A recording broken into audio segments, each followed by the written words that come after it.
Boa tarde, nós somos do grupo 6, formado por eu, João Vitor, Júlia Ximenes, Leonardo Fernandes, Luiz Gabriel e Sávio Costa, e nós vamos falar um pouco sobre os processos de produção do chucrute. Dando um breve contexto histórico a respeito da fermentação, fermentação é o termo utilizado para descrever o metabolismo anaeróbio, ou seja, a produção de energia a partir de um substrato sem a utilização de oxigênio. Acredita-se que as bactérias fermentadoras surgiram na Terra antes mesmo da atmosfera ter uma concentração de oxigênio suficiente para sustentar, possibilitar formas de vida aeróbica. Durante os dois primeiros 2 bilhões de anos da vida na Terra, as bactérias foram os únicos habitantes do planeta, e estas inventaram todos os sistemas químicos essenciais à vida. E como toda forma de vida multicelular, o corpo abriga uma complexa microbiota nativa. No corpo humano, há mais bactérias do que células, que contêm nosso próprio DNA, e uma porção de mais de 10 para 1, sendo a grande maioria delas encontradas no intestino. As bactérias decompõem nutrientes que não seríamos capazes de metabolizar. Elas desempenham um papel no equilíbrio entre o consumo e o armazenamento de energia, produzem certos nutrientes, como vitaminas do complexo B e K, também proporcionam uma defesa vital do organismo competindo com outras bactérias patogênicas. A fermentação também foi essencial para a sobrevivência humana enquanto técnica de conservação de alimentos, o que proporcionou o estilo de subsistência sedentário da espécie. Uma vez que a espécie humana passou a cultivar seus próprios alimentos e a criar seus próprios animais, passou a existir a necessidade de estocar e conservar esses alimentos, uma vez que em uma determinada época do ano a produção gerava excedente e em outras determinadas épocas a produção era muito baixa. Então, o excedente de produção supria a necessidade nessas épocas onde eram produzidos menos. Então, veio essa necessidade de conservar os alimentos. Há relatos de civilizações que durante o verão, onde os rios descongelavam, eles pescavam, né, com bastante excedente e enterravam os peixes de modo que eles ficassem fermentando por meses e no inverno, quando eles não conseguiam mais pescar, eles consumiam esses peixes fermentados. Isso a gente observa que a fermentação ela foi essencial desde a evolução da espécie até para a manutenção da espécie humana na Terra. A fermentação consegue prolongar a vida útil dos alimentos de diversas formas. Um dos mecanismos é a produção de bacteriocinas, que impedem o crescimento de outras bactérias, além da produção de alguns subprodutos como o álcool, o ácido acético, o ácido lático e o dióxido de carbono, que eles têm diversos efeitos em processos microbianos e enzimáticos, que mantém assim um ambiente seletivo que restringe quais micro-organismos vão crescer naquele alimento. O álcool, por exemplo, é um conservante eficaz utilizado para conservar o suco de uva, na forma de vinho, e para produzir e conservar remédios. No entanto, quando esse álcool obtido a partir da fermentação é exposto ao ar, esse sofre fermentação acética e se torna vinagre. A acidificação é o principal meio de conservação dos alimentos pela fermentação, e esta possui diversas vantagens.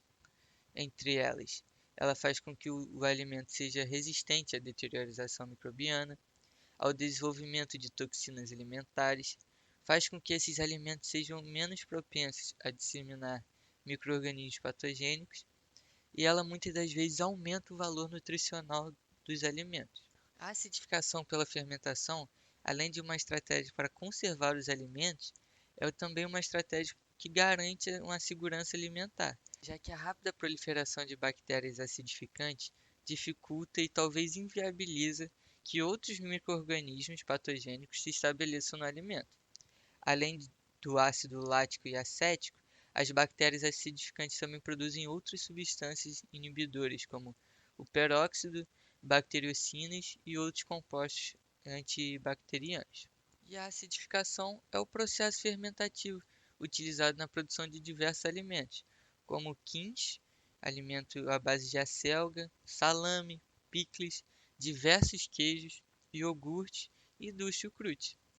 O processo de fermentação e acidificação tem vários benefícios. E aí a gente pode citar aqui por alto, né, a eficácia deles como qualidades nutritivas, métodos de produção de novos alimentos, né, que ultimamente tem sido utilizado até mais do que como simplesmente um processo de conservação de alimentos, né? Adquirir características de sabor, aroma e textura novos, né? E também na acidificação, uma qualidade gustativa diferente, estimula também o consumo, né? Por adquirir características diferentes ao alimento. Serve também de conservante, né? Prevenção de crescimento de micro-organismos, né?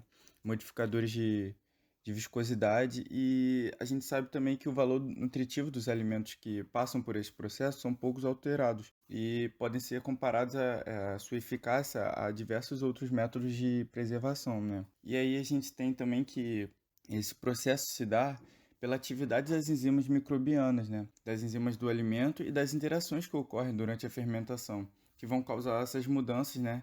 E essas características diferentes ao alimento. Então, no nosso caso específico, o processo de fermentação ocorre quando as bactérias e as leveduras presentes naturalmente no repolho entram em contato com os açúcares liberados pelo legume, né, produzindo ácido lático. Isso vai fazer com que ocorra um desenvolvimento de probióticos, que nesse caso são as bactérias láticas, né? Elas são consideradas microaerófilas, pelo fato de elas se desenvolverem melhor quando a concentração de oxigênio for muito baixa. E é por isso também que nesse processo de fermentação é importante limitar o acesso ao oxigênio, né? Sem também que os gases produzidos nesse processo saiam. E aqui a gente trouxe três grupos, né? Que as bactérias do ácido lático são divididos, nesse caso desse processo de fermentação, que de acordo com os tipos, né, produtos finais e especificidades de cada um. Sabe-se também que, além das bactérias desejáveis, existe uma variedade de micro-organismos indesejáveis presentes no repolho que podem interferir diretamente no processo de produção de chucrute caso se multipliquem sem controle. E aí isso pode afetar a qualidade do produto final, né? Dependendo do controle dos organismos indesejáveis durante o processo de fermentação, assim como o contato com o ar, né? E aí também a gente tem que alguns dos organismos deteriorantes, né? Eles vão utilizar a proteína como fonte de energia, assim produzindo odores, sabores desagradáveis, né? Amolecimento, escurecimento, e isso pode difundir por toda a massa do alimento em questão, prejudicando, né, como eu disse, a qualidade do produto final. Sobre o processo de formação de chucrute, a gente vai ter primeiramente repolho picado e colocado em um recipiente juntamente com sal, que vai ser moderadamente adicionado, né, para que se reduzam o crescimento dos micro-organismos deteriorantes e favoreçam o crescimento das bactérias láticas. Vai ser exercida então uma pressão mecânica ao repolho, né, e essa combinação juntamente com o sal vão possibilitar a extração de um suco do repolho e a imediata formação de uma salmoura. Os micro-organismos agentes da fermentação vão desenvolver rapidamente e haverá uma grande liberação de gás nos primeiros estágios da fermentação. A temperatura ideal para esse processo está na faixa de 18 graus Celsius e 20 graus Celsius. E a gente vai poder ver um aumento da acidez notável durante os primeiros estágios da fermentação. Os primeiros micro-organismos a começarem a agir são os cocos produtores de gás, são os mesenteroides. Eles vão produzir ácido, né? E quando a acidez atingir mais ou menos de 0,25 a 0,3%, essas bactérias vão se tornar-se mais lentas e vão começar a morrer, mas suas enzimas vão continuar a funcionar. E aí vão ter continuidade pelos lactobacilos plantarum e cucumeres, até atingir um nível de acidez 2% mais ou menos. E aí a alta concentração de sal e a baixa temperatura, nesse ponto, vão inibir essas bactérias, e aí as pentoacetílicos vão continuar a fermentação, levando a acidez até 2,5% mais ou menos. E aí a gente vai ter a finalização da fermentação, né? Como se sabe, não devem se deixar espaços vazios, né? E é costume colocar sobre a camada mais externa um saco plástico com água, para que ele vá comprimindo as folhas do repolho, né? À medida que elas vão perdendo o suco. Também não é aconselhado agitar, porque isso pode introduzir oxigênio, né? E isso vai interromper a fermentação. E aí é preciso acompanhar esse processo para que evitar também que ele se prolongue, né? E aí pode gerar um produto muito ácido e ser impróprio para o consumo. Existem algumas características que são muito importantes para os meios de cultivo. Algumas dessas características estão listadas aqui, né? A gente tem, por exemplo, ser o mais barato possível, não causar ali uma dificuldade no tratamento final do seu processo, atender necessidades nutricionais do micro-organismo utilizado, auxiliar o controle do processo, ter uma composição ali que seja razoavelmente fixa, permitir também um tempo de armazenagem, dentre outras. E além disso, nós podemos também classificar alguns desses meios, como sintéticos, complexos e seletivos, como nós vimos em sala de aula.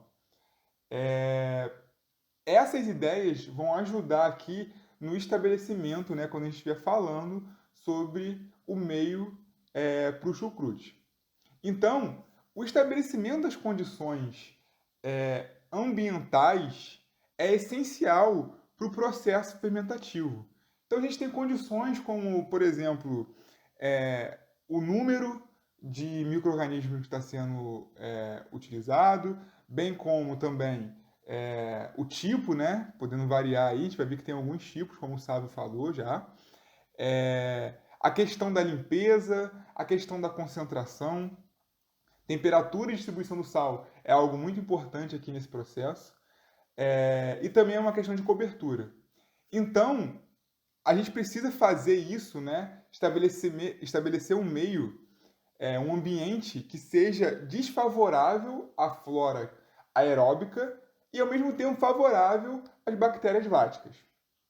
Então, partindo desse meio com uma temperatura que seja ali ideal para o processo fermentativo ocorrer de maneira lenta e também uma concentração salina que seja ideal, a gente vai ter, um primeiro momento, espécies leuconostoque, que elas vão se estabelecer ali e vão começar a produzir CO2, álcool etílico, ácido lático e ácido acético. E aí, com isso, elas vão passar a se desenvolver e crescer mais em relação a outras espécies de bactérias láticas. Essa produção de CO2 ela vai melhorar algumas condições interessantes, como, por exemplo, ela vai promover uma substituição ali do O2 do meio, né, promovendo uma maior condição de desenvolvimento anaeróbico. Além disso, essa produção de CO2 também vai auxiliar em estabilizar ácido ascórbico no meio. Então aqui a gente tem, né, a partir desse desenvolvimento de condições anaeróbicas e da estabilização do ácido ascórbico, a gente pode colocar o meio se tornando um pouco mais complexo e também o meio se tornando seletivo, principalmente as bactérias láticas que nós queremos trabalhar. Além disso, a produção daqueles ácidos que a gente já mencionou, como o ácido lático e o ácido acético, né? O processo de acidificação, e o CO2, eles vão promover um rápido abaixamento do pH, o que vai, né, justamente auxiliar no processo de emissão de micro-organismos que não são desejáveis nesse meio. Essa combinação, né, de CO2, ácido ascórbico, ácido lático, ácido acético, álcool etílico, ele vai promover justamente os aromas e sabores que são favoráveis no chucrute. Também é interessante pontuar que essas espécies de micro-organismos que nós estamos mencionando, elas promovem a conversão do açúcar do meio em dextrana e manitol. Esses vão se combinar aos aminoácidos, principalmente na porção amina, e vão promover um processo de escurecimento do alimento. Então, em um segundo momento do processo fermentativo, nós vamos ter agora outros micro-organismos atuando aqui. Então, a gente vai ter as bactérias Lactobacillus e Pediococcus, que vão continuar o processo fermentativo, produzindo ali uma quantidade de ácido lático maior, o que vai, né, promover ali uma diminuição maior desse pH do meio. Valores em torno ali de 1% de ácido lático, eles podem ser obtidos também através de L-mesenteroides. E também é possível que porcentagens maiores, né, chegando ali a 2%, possam ser obtidos caso haja quantidade ali de açúcar suficiente no vegetal trabalhado. Então, os bioreatores são equipamentos capazes de transformar matérias-primas, ou seja, substratos, em produtos, utilizando agentes biológicos como, por exemplo, células, enzimas ou micro-organismos. Essa transformação normalmente se dá a um processo fermentativo, e trata-se de frascos ou recipientes passíveis de serem controlados quanto à temperatura, pressão, pH, agitação, espuma, entre outros parâmetros, dentre os quais a temperatura garante que o micro-organismo selecionado cresça de maneira adequada, o pH faz fundamental, né, pois interfere no crescimento celular e no rendimento do processo, e por isso é ideal que ele seja bem estabelecido. A agitação, por outro lado, tem o papel de garantir a boa transferência de massa e calor, mantendo o meio homogêneo ao longo do processo. E lembrando que cada parâmetro ele é ajustado conforme a necessidade e característica de cada processo. Essa aqui é uma imagem que mostra os bioreatores utilizados, né, em processos fermentativos, tanto em escala laboratorial, né, de bancada, planta piloto ou industrial. Então, quanto à classificação dos bioreatores, nós podemos, né, ter uma variedade enorme de classificação devido à quantidade enorme, né, de tipos de bioreatores existentes hoje em dia. Mas essa aqui é uma das possíveis classificações, onde nós vemos os bioreatores divididos em reatores de fase aquosa, ou seja, submersa, onde nós temos as células ou enzimas livres, células ou enzimas imobilizadas e confinadas também. Dentre as enzimas ou células livres, nós temos os agitados mecanicamente, pneumaticamente, pistolado e o estático. Dentre as enzimas ou células imobilizadas, nós temos o leito fixo, o leito fluidizado, e dentre as células ou enzimas confinadas, nós temos membranas planas ou fibra oca. No caso de reatores de fase não aquosa, nós temos o estático, o agitado, o leito fixo e o leito fluidizado, né, que é o gás sólido. Além dos diferentes tipos de bioreator, ainda existem classificações quanto à sua forma de condução de um processo fermentativo, e essa operação pode ocorrer de modo contínuo, quando o processo ocorre de maneira ininterrupta, descontínuo, também conhecida como batelada, quando no processo ocorre apenas uma única carga no início, e por último, o processo semicontínuo, que é a batelada alimentada, no qual o processo ocorre ciclicamente, ou seja, as cargas são adicionadas durante a batelada. O processo descontínuo ou batelada, que é o caso do chucrute, pode ocorrer de maneira simples, né, que é efetuado com um inóculo por tanque. Nessa forma de condução da fermentação, a matéria-prima é inoculada com o micro-organismo, podendo ser uma cultura pura ou mista, e incubada de modo a permitir a fermentação. No decorrer do processo, nenhum substrato ou micro-organismo é adicionado. Terminada essa fermentação, o bioreator é descarregado, o meio fermentativo segue para os tratamentos finais, o recipiente é lavado e recarregado com inóculo e substrato. Todo esse processo ocorre em sistema fechado e, portanto, não há perdas de líquido por evaporação e o volume de meio permanece constante. Essa única carga feita no início da fermentação exerce efeitos de inibição, repressão por substrato e apresenta tempo morto, que é a fase de adaptação do micro-organismo. Além desse tempo, o processo ainda conta com perdas associadas ao tempo gasto nas lavagens e nas cargas e descargas do reator. Então, carrega o reator, acontece a fermentação, descarrega, esteriliza e recomeça uma nova fermentação. De forma geral, acontece dessa forma.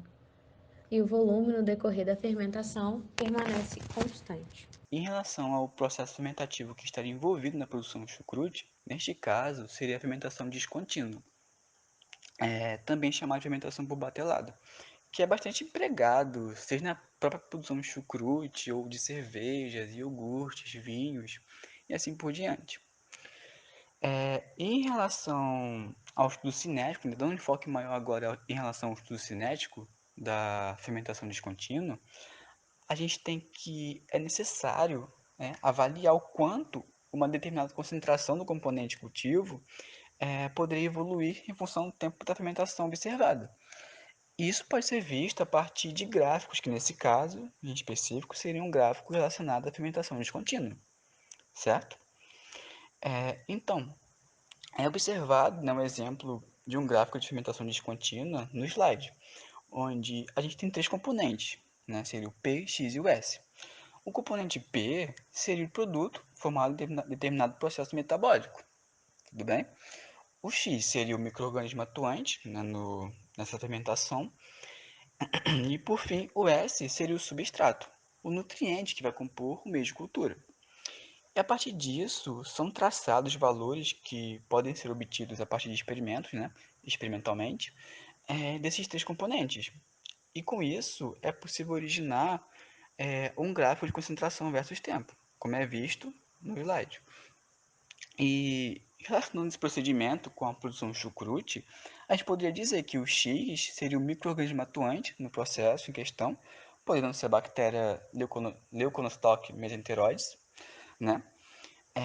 O S seria os nutrientes e açúcares fermentáveis que iriam vir do repolho em questão. E, por fim, o P seria o produto da fermentação.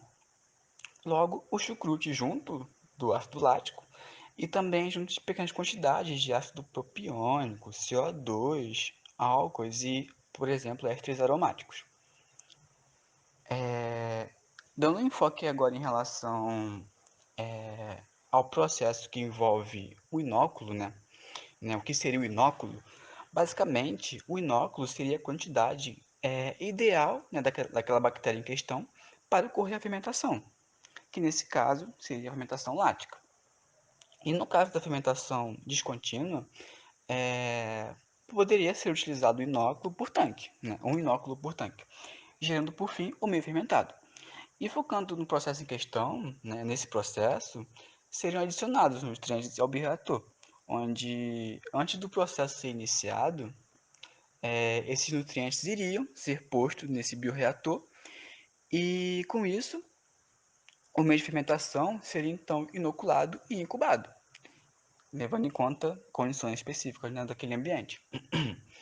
E com o andar da fermentação, com a fermentação ocorrendo, e dependendo do processo, poderão então ser adicionados ácidos e bases, né? Para assim controlar o pH. E por fim, a fermentação é terminada descarregando o meio fermentativo. Então seria basicamente, de forma bem resumida,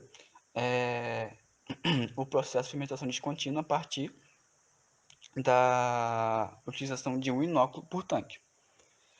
E focando agora nas vantagens da fermentação descontínua, a gente pode dizer que haveria uma menor chance de haver contaminação, né, quando comparado à fermentação contínua, por exemplo. E sendo também um processo super flexível, ou seja, os fermentadores poderiam ser utilizados para a fermentação de variados produtos. E já em relação às desvantagens, a gente tem que, caso o substrato tenha um efeito inibitório, isso poderia acarretar em quê? Poderia acarretar em um baixo rendimento do processo, né? Ou mesmo, como outra desvantagem, a gente poderia ter a presença de um tempo morto, né? O que seria o tempo morto? O tempo morto seria basicamente o momento em que não haveria a utilização do fermentador, né? Como no momento da descarga, lavagem ou mesmo a esterilização. Então, isso seria o tempo morto. Voltando a falar agora do efeito inibitório do substrato, né, que eu comentei agora há pouco, esse efeito inibitório do substrato poderia ser ocasionado pela adição de uma única vez daquele substrato no começo da fermentação, ou seja, adicionar tudo de uma vez só em relação ao substrato naquela fermentação. E isso pode fazer com que haja também um desvio do metabolismo celular e formar produtos que não seriam de nosso agrado nesse caso. E é importante salientar que a fermentação, né, para formar o chucrute é do tipo submersa, ou seja, poderia haver a presença de água livre junto a substratos solúveis que seriam liberados pelo repolho, né? No caso, nutrientes, açúcares, enfim. E por fim, como vantagem, a fermentação submersa possuiria um fácil ajuste de pH e temperatura, por exemplo. E como desvantagem, haveria maior chance de contaminação devido à grande quantidade de água presente. Com o trabalho, a gente pôde concluir que o processo fermentativo sempre esteve presente durante toda a humanidade e foi uma técnica crucial para a construção do modelo social que temos hoje. Os micro-organismos e a fermentação foram ferramentas essenciais para a manutenção da vida na Terra e eles podem continuar sendo, de modo que foram constatados que bactérias podem decompor muitos poluentes, como borrachas, compostos organofosforados, combustíveis, plásticos, outros poluentes químicos, petróleo.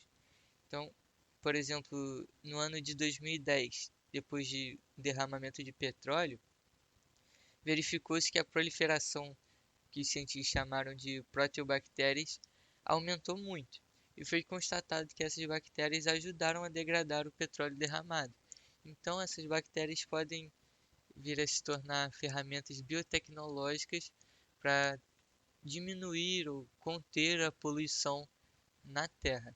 Com isso, nós vemos que os micro-organismos e os processos que os envolvem ainda possuem um potencial gigantesco, o que mostra a necessidade de estudar esses micro-organismos e essas reações que os envolvem. E muito obrigado.